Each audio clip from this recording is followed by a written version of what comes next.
अस्सलाम वालेकुम। आज की इस वीडियो में हम लोग बात करने जा रहे हैं रीड लाइन फंक्शन की, रीड फंक्शन की और रीड की फंक्शंस की। ये तीनों फंक्शंस हमारे पास यूटिलाइज किए जाते हैं यूजर से इनपुट लेने के लिए। यानी कि अगर हम लोगों ने यूजर से कोई चीज हमारे पास वो नंबर, कोई स्ट्रिंग या कोई एक कैरेक्टर अगर हम लोगों ने यूजर से लेना हो तो वो हम किस तरह से ले सकते हैं, वो हम इन तीन फंक्शन को यूटिलाइज करते हुए ले सकते हैं। तो सबसे पहले हम लोग देख लेते हैं रीड लाइन फंक्शन को। मैं थोड़ा सा यहाँ पे नीचे आ जाता हूँ। उसके बाद मैं यहाँ पे लिखूंगा कंसोल डॉट रीड लाइन, और ये मैंने यहाँ पे एक लाइन लिखी console dot read line. Read line हमारे पास एक पूरी की पूरी लाइन जिसमें स्पेसिस, जिसमें बहुत सारे कैरेक्टर्स, जिसमें 1 2 3 4 यानी पूरी की पूरी एक स्ट्रिंग हमारे पास रीड करने के काम आता है। तो मैं यहाँ से इसे रन करता हूँ, देखते हैं अभी हमारे पास क्या शो होता है। तो अगर हम लोग यहाँ पे देखें तो हमारे पास एक कर्सर ब्लिंक होगा।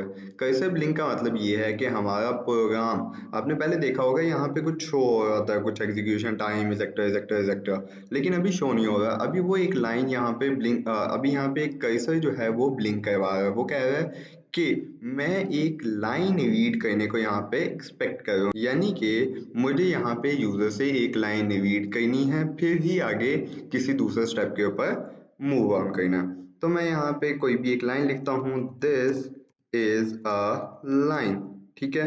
और जब मैं इंटर प्रेस करूंगा तो मेरी एग्जीक्यूशन यहाँ पे देखें तो कंप्लीट हो चुकी है। यानी कि हमारा ये जो कंसोल डॉट रीड लाइन ने यहाँ पे क्या किया, उसने हमारे प्रोग्राम को रोक के रखा कि यूजर एक लाइन रीड जब कर ले तो फर्दर आगे मूव कर जाना। मैं यहाँ पे एक लाइन लिखता हूँ, लेट्स सपोज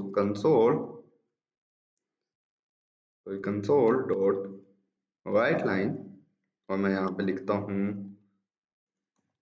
हेलो वर्ल्ड करके कुछ, ठीक है। यहाँ पे मैंने सेमीकोलन लगा दिया।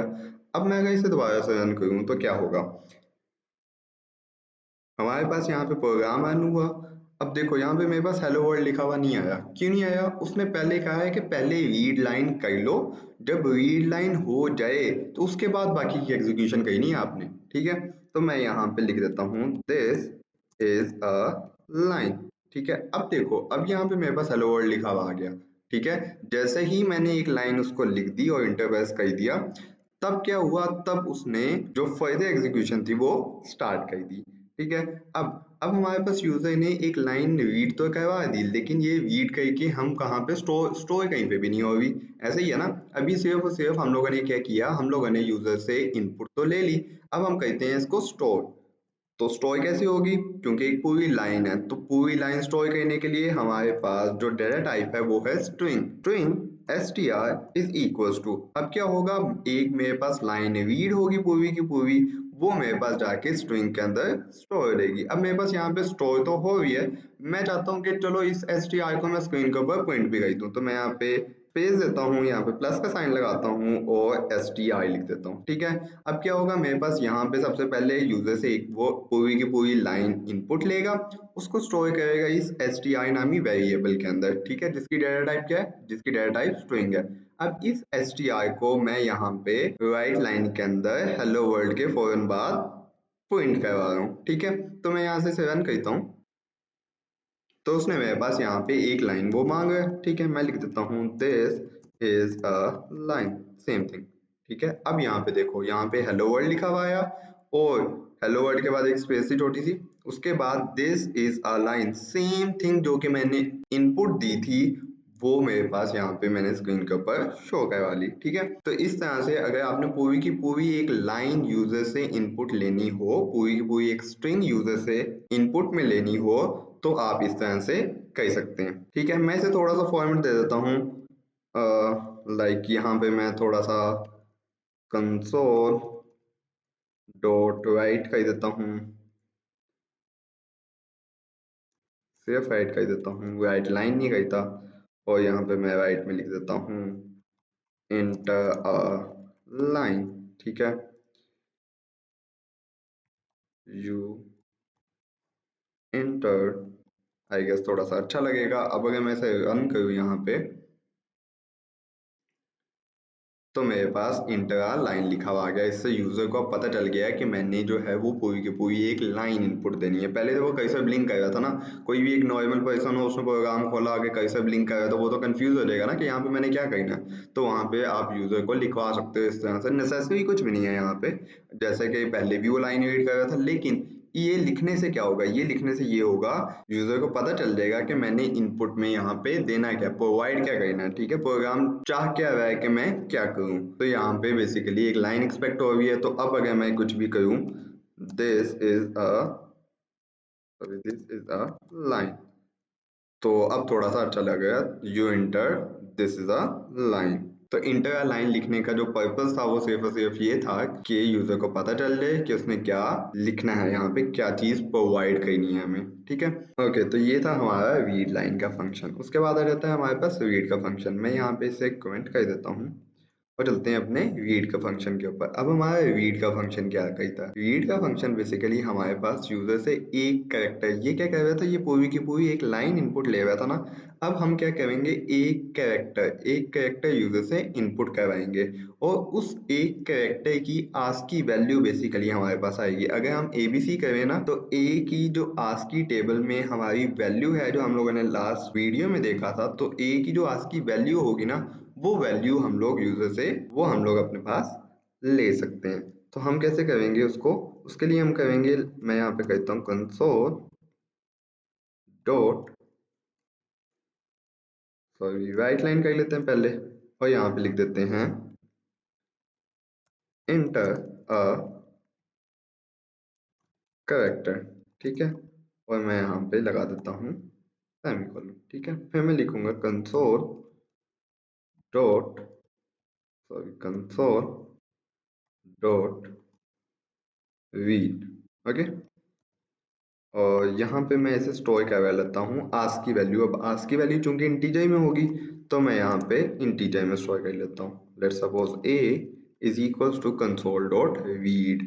ठीक है, इसको आप स्ट्रिंग डाटा टाइप के अंदर स्टोर नहीं कर सकते, क्योंकि इसने एक जो है वो मेरे पास आस्क की वैल्यू रिटर्न करनी है। ठीक है, इसी तरह से मैं यहाँ पे प्रिंट भी करवा लेता हूँ कंसोल डॉट राइट लाइन, और मैं लिख देता हूँ you enter you enter ASCII value is, ठीक है, और यहाँ पे मैं प्लस ए को पॉइंट करा देता हूँ। ठीक है, अब मैं यहाँ पे इसको रन करता हूँ। तो मेरे पास सबसे पहले लिखा हुआ है इंटर कैरेक्टर। तो हम यहाँ पे एक कैरेक्टर यूजर को लिख देते हैं। चूंकि मैंने राइट लाइन लिखा तो इसलिए ये नीचे आ रहा है। ठीक है, राइट लिखो तो वो आप लोगों ने जो राइट और राइट लाइन के बीच में डिफरेंस देखा था पिछली वीडियोस के अंदर, तो वो यही था कि वो स्पेस ऑक्युपाई नहीं करता। यहाँ पे मैं एक कैरेक्टर लेट सपोज डी कहता हूँ। ठीक है, तो डी की आस्की वैल्यू मेरे पास यहाँ पे 100 होती है।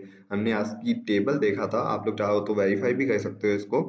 तो डी की, स्मॉल डी की जो आस्की वैल्यू है वो है 100। ए की जो होती है वो 97 होती है, बी की 98, सी की 99 और डी की 100, सो ऑन। इसी तरह से हमारा आस्क की वैल्यू चालू रही होती है। ये स्मॉल एबीसी की है। तो मैं यहाँ पे इसको सबसे पहले तो राइट कर देता हूँ।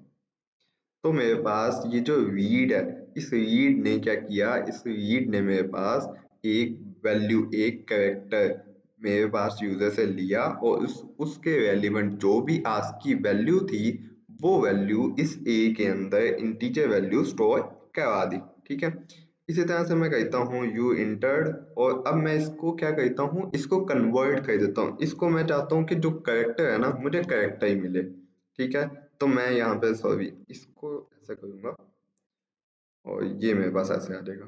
ठीक है, तो मैं क्या करूँगा, एक्सप्लिसिटी इस ए को कन्वर्ट कर दूंगा। ठीक है, किसके अंदर कन्वर्ट कर दूंगा, इसको एक कैरेक्टर के अंदर कन्वर्ट कर दूंगा।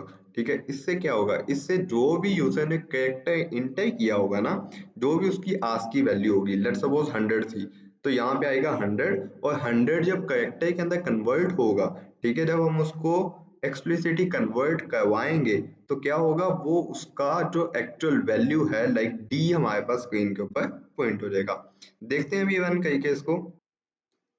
तो मेरे पास आ गया इंटर कैरेक्टर, मैं इंटर करता हूँ डी, डी लिखा, इंटर प्रेस किया, यू इंटर्ड इज डी। ठीक है, तो मैंने क्या किया, एक जो करेक्टर इनपुट करवाया था उसकी उसकी मेरे पास आस्की वैल्यू ए के अंदर स्टोर हुई और उस आस्की वैल्यू को मैंने करेक्टर के अंदर दोबारा से कन्वर्ट करवा दिया। ठीक है, ओके। तो ये था हमारा रीड का फंक्शन। ठीक है, तो मैं इसे यहाँ से कमेंट आउट कर देता हूँ इसको भी, और अपने लास्ट फंक्शन के ऊपर चलते हैं। वो क्या है, वो है रीड की का फंक्शन। तो रीड की फंक्शन को देख लेते हैं। यहाँ पे मैं लिखता हूँ कंसोल डॉट राइट, राइट लिख देता हूँ यहाँ पे, और लिख देता हूँ press any, suppose any की, और यहाँ पे मैं सेमीकोलन लगा देता हूँ। अब मैंने एनी की क्यों लिखा है वो मैं आपको बताता हूँ यहाँ पे। और यहाँ पे मैं लिखूंगा कंसोल डॉट रीड की, और मैं यहाँ पे इसको छोड़ देता हूँ। अब क्या होगा, अब मेरे पास मैं यहाँ पे देखूं तो प्रेस एनी की लिखा है। क्यों, क्योंकि अब जैसे ही मेरे पास कोई एक की मेरे पास क्लिक होगी, साथ ही मेरे पास आगे मेरे पास यहाँ पे मूव कर जाएगा। मैं यहाँ पे एक लिख देता हूँ line console dot right line, let suppose मैं लिख देता हूँ हेलो वर्ल्ड करके लिख देता हूँ कुछ। ठीक है, चलो जेलो वर्ल्ड ही कर देते हैं आज, और यहाँ पे मैं सेमीकोलन लगा देता हूँ। ठीक है, अब मैं इसको रन करता हूँ। पहले मैं आपको रीड की फंक्शन की फंक्शनैलिटी किस तरह से वर्क कर रही है वो मैं आपको बताता हूँ कि ये चलता किस तरह से है, और ये रीड लाइन और रीड के फंक्शन से कैसे डिफर करता है। अब मैं यहाँ पे करने जा रहा हूँ एक की प्रेस। जैसे ही मैं की प्रेस करूंगा, फौरन से मेरे पास यहाँ पे आगे एग्जीक्यूशन होगी। फौरन से, उसने एक सेकंड भी वेट नहीं किया। जैसे ही मैंने एक कैरेक्टर लिखा, कोई डिले नहीं आया, कोई इंटर का बटन मुझे प्रेस करने की जरूरत नहीं है। जैसे ही कोई एक की मेरे पास प्रेस होगी, साथ ही वो मेरे पास मूव ऑन कर देगा, साथ ही वो आगे मूव कर देगा। जैसे ही मैंने के प्रेस किया, अपने कीबोर्ड से के मैंने प्रेस किया, वो फौरन से अगली लाइन के ऊपर मूव कर गया। उसने बिल्कुल एक सेकंड का भी टाइम नहीं लगाया और आगे मूव कर गया। उसके साथ साथ ये जो रीड की फंक्शन है, ये मेरे पास पूरी की पूरी लाइन ऑक्यूपाई नहीं कर रहा होता। जैसे हम लोगों ने रीड के फंक्शन में लिखा तो अगली लाइन के ऊपर चल जाता था ना जो भी टेक्स्ट होता था, लेकिन रीड की के केस में ऐसा नहीं है, वो आगे ही उसके पॉइंट करवा देता है। ठीक है, तो मैं यहाँ से इसे क्लोज करता हूँ। अच्छा, चूंकि ये की है तो मैं इसे पूरा का पूरा एक की डाटा टाइप के अंदर कंसोल की इन्फो, ठीक है, और मैं यहाँ पे लिखूंगा की which is equal to console dot read की। ठीक है, तो मैं जो भी की रीड करता हूँ ना, मैं यहाँ पे उसको मैं इस की के अंदर स्टोर करा सकता हूँ। उसकी डाटा टाइप क्या होगी, उसकी डाटा टाइप होगी कंसोल की इन्फोग्राम से। ठीक है, और इसी तरह से मैं यहाँ पे प्रिंट कर देता हूँ यू पेस्ट, और मैं यहाँ पे कर देता हूँ की डॉट की। ठीक है, ये जो की है, सॉरी मैं यहाँ पे प्लस कर देता हूँ पहले तो। ठीक है, ये जो की है ये इसके अंदर इंफॉर्मेशन पड़ी हुई है, और ये जो की है इसका मैं कुछ और नाम कर देता हूँ। लेट्स सपोज इसका मैं नाम की कर देता हूँ ताकि आपको कंफ्यूजन ना हो। ठीक है, ये जो की है ये इसके अंदर इनहेरिट हुई पड़ी हुई है, क्योंकि पूरी की पूरी इंफॉर्मेशन है ना। तो इसमें और भी बहुत सारी इंफॉर्मेशन है, लेकिन फिलहाल हम लोग सिर्फ और सिर्फ की को यहाँ पे हाईलाइट करके पॉइंट करवा रहे हैं। ठीक है, बाकी चीजें भी इसकी देखेंगे अगर जरूरत पड़ी तो। ठीक है, मैं यहाँ पे लिखता हूँ के, और आप यहाँ पे फौरन से देखो यू इंटर्ड के। ठीक है, आपने के इंटर किया है। ठीक है, इसी तरह से मैं इसको दोबारा से रन करता हूँ, के अलावा कुछ और इनपुट दे के देखता हूँ, और मैं यहाँ पे लिखता हूँ यू पेस्ट पी। ठीक है, फौरन से आ गया यू पेस्ट पी, यानी कि आपने पी की प्रेस की है। अब इसमें कैपिटल स्मॉल की का केस नहीं है। वो क्यों नहीं है, क्योंकि जो आपका बटन है वो बटन तो सेम ही है ना, चाहे स्मॉल है चाहे चाहे कैपिटल है। ठीक है, तो इसमें जो की है वो बेसिकली स्मॉल कैपिटल दोनों सेम ही रहेंगी। ठीक है, तो एक बटन की पूरी इंफॉर्मेशन जो है वो मेरे पास यहाँ पे कंसोल डॉट रीड की जो है मेरे पास होल्ड करके रख सकती है। इसके जरिए से आप जो है वो बहुत सारे ऑपरेशन परफॉर्म करा सकते हो। क्यों, क्योंकि ये लैंग्वेजेस ज्यादातर गेम्स डेवलपमेंट के काम आती हैं, तो हमें किसी जगह पे चाहिए होता है कि कोई एक की प्रेस हो, फौरन से आगे चल दे, बार बार इंटर प्रेस ना करना पड़े। क्योंकि वो थोड़ा सा और लगता है। लेट्स सपोज आप गेम खेल रहे हो, ठीक है, आपने आगे वाला एरो प्रेस किया और आप चाहते हो, अब आप ऐसा तो नहीं करोगे कि आगे वाला एरो प्रेस किया फिर इंटर दबाया, फिर एरो प्रेस किया फिर इंटर दबाया, ऐसा नहीं करोगे। जैसे ही आपने आगे वाला एरो प्रेस किया, आप चाहते हो फौरन से कुछ ना कुछ रिस्पॉन्स हो जाए, फौरन से कुछ ना कुछ परफॉर्म हो जाए, ठीक है, मुझे बार बार इंटर प्रेस ना करना पड़े, या कोई भी मैं let's suppose WSD whatever QET कोई भी एक की मैं प्रेस करूं तो फौरन से कोई ना कोई ऑपरेशन परफॉर्म हो जाए, बजाय ये कि मैं Q लिखूं उसके बाद इंटर प्रेस करूं फिर इस तरह से मैं कुछ ऑपरेशन परफॉर्म करूं, तो वो हमारे पास और केस चला जाता है, ठीक है। वो भी यूटिलाइज होते हैं लेकिन ज्यादातर मैक्सिमम टाइम ये हो होता है कि एक की प्रेस हुई फौरन से उसका कुछ ना कुछ आउटपुट जनरेट होगी। तो ये थे हमारे आज के रीड फंक्शंस। अगर आपके इन 3 फंक्शन से रेलिवेंट या इनपुट रीड करने से रेलिवेंट कोई भी क्वेश्चन है तो आप लोग मेरे से कमेंट सेक्शन में पूछ सकते हैं। तो आज के लिए इतना ही, मिलते हैं अपनी नेक्स्ट वीडियो के अंदर, तब तक के लिए अल्लाह हाफिज।